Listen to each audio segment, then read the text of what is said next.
नमस्कार. हिंदुस्थान पोस्टच्या विचारमंथन में डॉक्टर उदय निगुडकर या विशेष मालिकेच्या आजच्या भागामध्ये मी हर्षद वैद्य आपल्या सर्वांचं मनपूर्वक स्वागत करतो.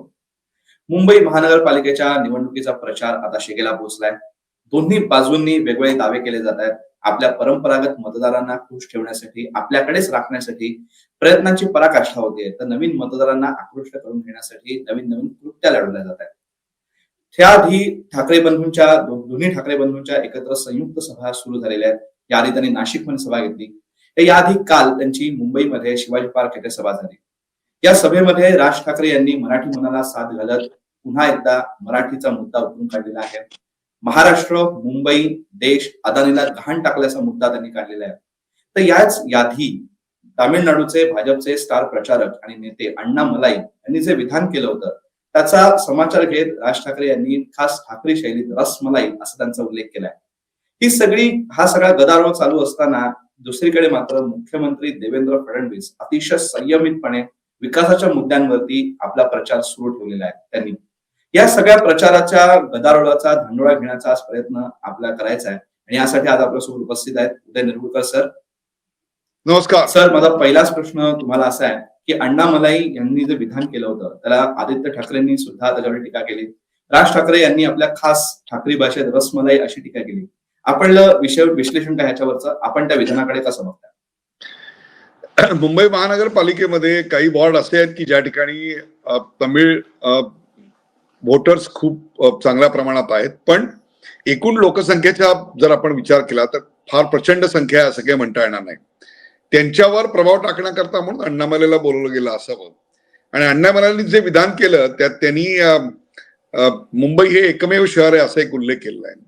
एकमेवचा अर्थ काय होतो की अशा प्रकारची क्षमता असलेलं दुसरं कुठलंही शहर नाही. त्याच्या पुष्टार्थ त्यांनी दोन विधानं केली. त्यातले 75,000 कोटी रुपये हे मुंबई महानगरपालिकेचं बजेट आहे. चेन्नईचं पाहिलं तर फक्त 8,000 कोटीचं आहे. हे त्यांनी कंपॅरिझन करून दिली की इतर जी आपण ज्याला मेट्रो सिटीज म्हणतो त्यांची क्षमता किती मुंबईपेक्षा खुशी आणि छोटी आहे. हे करताना त्यांनी सांगितलं की मुंबई हे महाराष्ट्राचं नाही तर इंटरनॅशनल शहर आहे आणि इथे खरी ठिणगी पडली. याचं कारण शिवसेनेची स्थापना झाली ती दाक्षिणात्य लोकांनी मुंबईमध्ये 60च्या दशकामध्ये जे जॉब पटकवायला सुरुवात केली होती आणि तिथे भूमिपुत्रांवर अन्याय होता. स्थानिक लोकाधिकार समिती रचून शिवसेनेची निर्माण झाली आणि एक प्रकारे शिवसेनेला चालना मिळायला कारणीभूत हा एक विषय आपल्याकडे आलेला होता. त्यामुळे याचा एक काय म्हणू आपण ज्याला याचा एक पदर या सगळ्याला आता आहे. परंतु याच्यावरून काही फार मोठा गदारोळ होईल आणि मराठीची मतं जी भाजपकडे आहेत ती पूर्णपणे इतरत्र फिरतील असं काही वातावरण याच्यामध्ये आहे असं मला काही आता तरी वाटत नाही. परंतु त्यांच्या विधानानं काही काळ एक वादळ निर्माण झालं एवढं मात्र नक्की म्हणेल. सर, राज ठाकरे यांनी आपल्या कालच्या सभेच्या भाषणात पुन्हा एकदा मराठी अमराठी या वादाला फोडणी देण्याचा प्रयत्न केलाय. मुंबई महाराष्ट्रापासून तोडण्याचा डाव आहे असंही त्यांनी परत एकदा सांगितलंय. त्याच्यानंतर मुंबईमधून मराठी माणसाला हद्दपार करण्यासाठी सगळे डाव खेळले जातात असंही त्यांनी सांगितलंय. या सगळ्या गोष्टींचा मराठी मनावरती किती परिणाम होईल आणि ह्याला जोडूनच प्रश्न मराठी मतांवरती किती परिणाम होणार? चांगला प्रश्न तुम्ही विचारलात आणि याची एकदा थ्रेडबेअर चर्चा होणं आवश्यक आहे. राज ठाकरे यांनी हा मुद्दा पहिल्यांदा मांडला का? तर नाही. यापूर्वी देखील त्यांनी मराठीचा मुद्दा मांडलेला होता. यावेळी ते आक्रमकपणे मांडतायत आणि तो मांडताना त्यांच्याबरोबर शिवसेना आहे. हे कशा करता आहे तर दोघं भाऊ मराठीच्या मुद्द्यावर 5-6 महिन्यापूर्वी एकत्र आलेले आहेत. आतापर्यंत त्यांचा प्रचार कसा होत होता तर ते शाखांमध्ये जात होते. प्रचाराच्या सभा अशा त्यांच्या यावेळी कमी आहेत असं आपल्याला दिसतंय. सगळ्या महानगरपालिकात काही ते जात नाहीयेत. त्यामुळे एक प्रचाराची वेगळी स्ट्रॅटेजी आहे.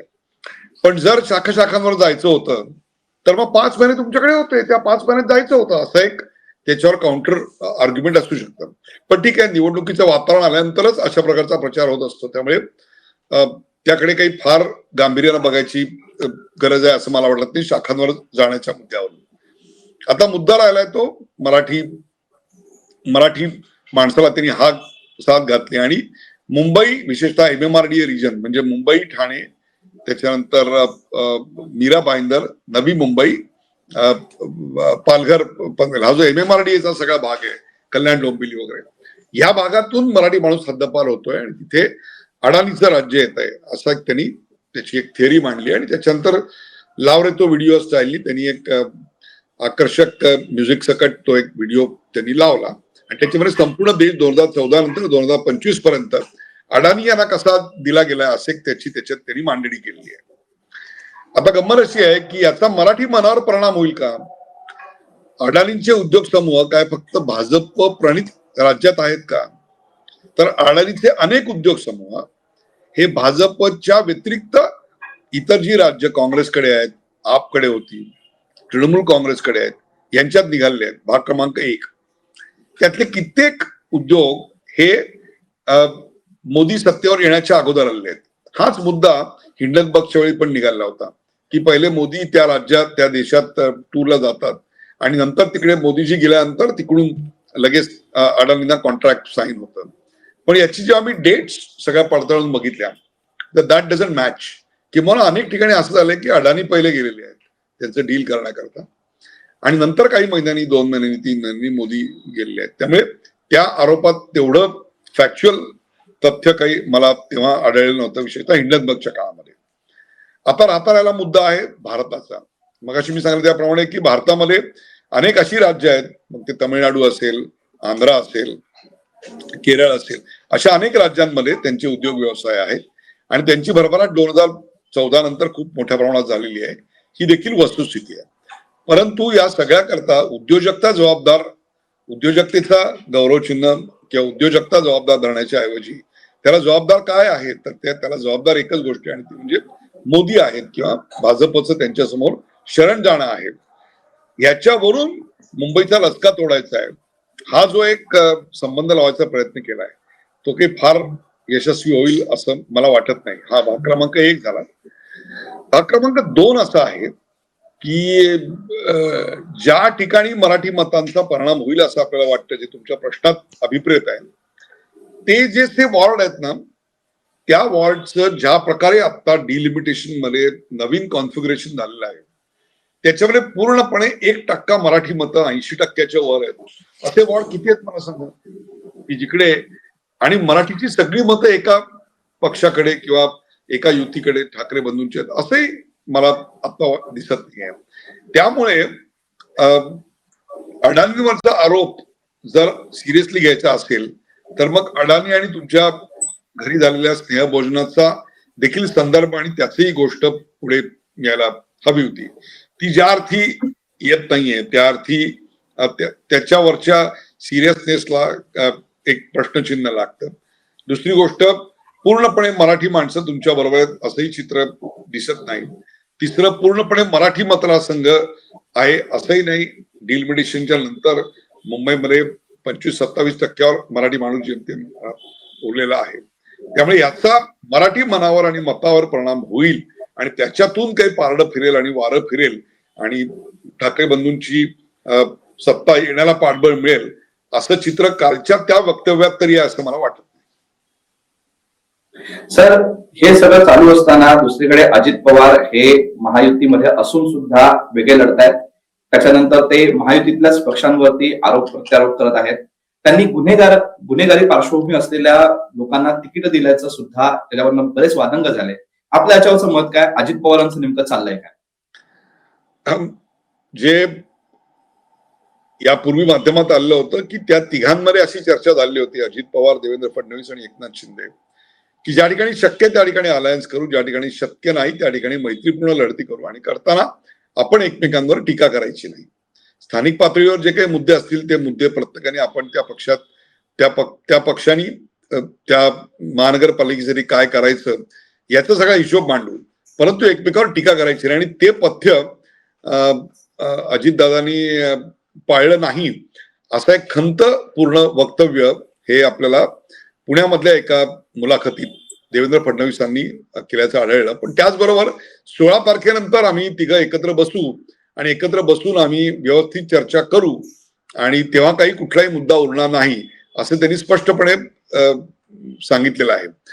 आता गुन्हेगारीचा मुद्दा असा आहे, गुन्हेगारी राजकारणातून हद्दपार झाली पाहिजे असे सगळेजण म्हणतात, पण प्रत्यक्षात ते पाळणं त्याला शक्य होत नाही. याच्यातून त्या पक्षाचं कॅरेक्टर कळतं, त्या पक्षाचा डीएनए कळतो, त्या पक्षावर कोणाचा प्रभाव आहे हे कळतं. कोणाची जास्त मजबुरी आहे हे कळतं. हे लॉंग रन मध्ये टिकणारं नाही. शॉर्ट टर्म मध्ये तुम्हाला त्याचे बेनिफिट्स आता दिसतात, मिळू शकतात, परंतु लॉंग टर्म मध्ये मात्र याचा काही बेनिफिट मिळेल असं काही दिसत नाहीये. त्यामुळे अशा उमेदवारी देणं हे दुधारी तलवार आहे. It can always come on your neck, number one. किंवा पार्टीचे जे काही उद्देश आहेत त्याच्यावर त्या तलवारी उभारल्या जाऊ शकतात. दुसरी गोष्ट, एकमेकांवरची टीका ही तुम्हाला फार मोठ्या प्रमाणात मतं तुमच्याकडे आणू शकेल असं काही चित्र आता आपल्याला दिसत नाहीये. सर, याच्यामध्ये अजून एक महत्वाचा मुद्दा म्हणजे एकनाथ शिंदे. हे एकनाथ शिंदेचं आता प्रचाराच्या रणधुमाळीमध्ये ते सुद्धा भाग घेत आहेत. त्याच्यामध्ये त्यांच्या स्वतःच्या सभा सुद्धा चालू आहेत. बऱ्याच ठिकाणी शिवसेना स्वबळावरती लढते आहे. यांच्या प्रचाराकडे आपण कसं बघता? त्यांच्या प्रचाराची दिशा आणि याच्यावरचं आपलं विश्लेषण काय? एकनाथ शिंदे कधीही कुठल्या कॉन्ट्रोवर्सीमध्ये अडकत नाही. तुम्ही पाहिलं असेल तर त्यांनी त्यांचा दायरा आखून घेतलेला आहे. त्या चौकटीच्या, युतीच्या चौकटीच्या बाहेर ते जात नाहीत. दुसरी गोष्ट अशी आहे की एकूणच कार्यकर्त्याचा पिंड असल्यामुळे त्यांचा भर हा कार्यकर्त्यांना प्रेरित करणे, भेटणे याच्यावर खूप मोठ्या प्रमाणात जास्त दिसतो.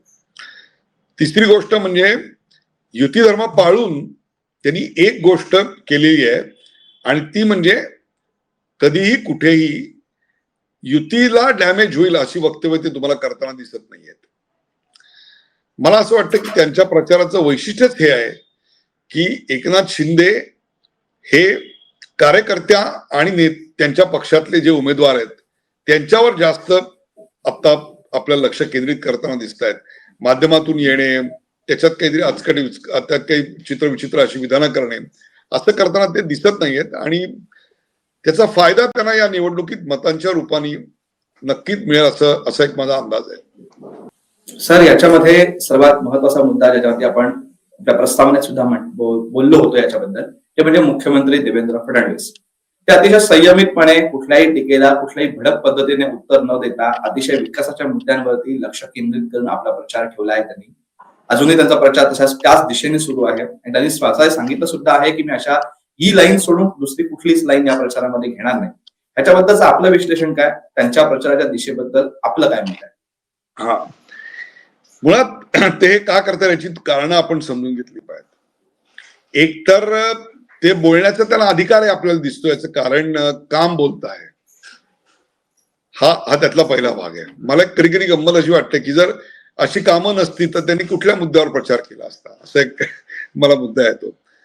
आता कोस्टल रोड बांधला जात नाहीये का? बांधला जातोय. मेट्रोचं काम होत नाहीये का? मेट्रोचं काम होतंय. पुण्यामध्ये मेट्रोचं काम होत नाही का? मेट्रोचं काम होतंय. अनेक ठिकाणी पाणी प्रकल्प जे अडकलेले होते ते क्लिअर झालेत की नाही? ते झालेले आहेत. त्यामुळे त्यांना प्रत्येक ठिकाणी गेल्यानंतर गव्हर्नन्सवर बोलणं हे रिलेटिव्हली सोपं आहे. याचं कारण असं आहे की ते त्यांनी परफॉर्मन्स दाखवलेला आहे. सो ऑब्व्हियसली ज्या विषयात तुम्हाला गती आहे आणि ज्या विषयाकरता तुमची ओळख झाली आहे त्या विषयावर तुम्ही सर्वात जास्त बोलणार. त्यामुळे ते करताना दिसत आहे. दुसरी गोष्ट अशी आहे की त्याच्यावर त्यांना कोणी काउंटर केलं तर जनता त्या काउंटरला फारशी किंमत देणार नाही याची त्यांना पूर्ण कल्पना आहे. त्यामुळे त्यांच्यावर जेव्हा टीका झाली की हे आम्ही केलं होतं, तुम्ही केलेलं नव्हतं, जनतेला ते पटत नाहीये. त्यामुळे हे त्यांना पूर्ण माहिती आहे. म्हणून त्यांनी असा एक फायटिंग स्पेस निवडली की ज्या फायटिंग स्पेसमध्ये दुसरी कोणी व्यक्ती नसतील. कुठल्याही अशा स्पर्धात्मक गोष्टीमध्ये सर्वात महत्वाचं काय असतं की दुसऱ्याच्या टर्फवर जाऊन न खेळणे, कारण तिथे तो दादा असतो. मग कुठल्या टर्फवर खेळणे? तर जे टर्फ तुम्हाला फॅमिलियर आहे किंवा तुम्ही जिकडे दादा असाल त्या टर्फवर. म्हणून ते प्रत्येकाला गव्हर्नन्स या विषयावर, डेव्हलपमेंट या विषयावर बोलून एक प्रकारे ललकारतायत की आओ इस मुद्दे पे बात करो. पण इतरांकडे तशी सत्ता नव्हती, इतरांकडे त्या विषयावर बोलण्यासाठी काही फार नाही. त्यामुळे ते या विषयावर काही बोलू शकणार नाहीत याची त्यांना पूर्ण कल्पना आहे.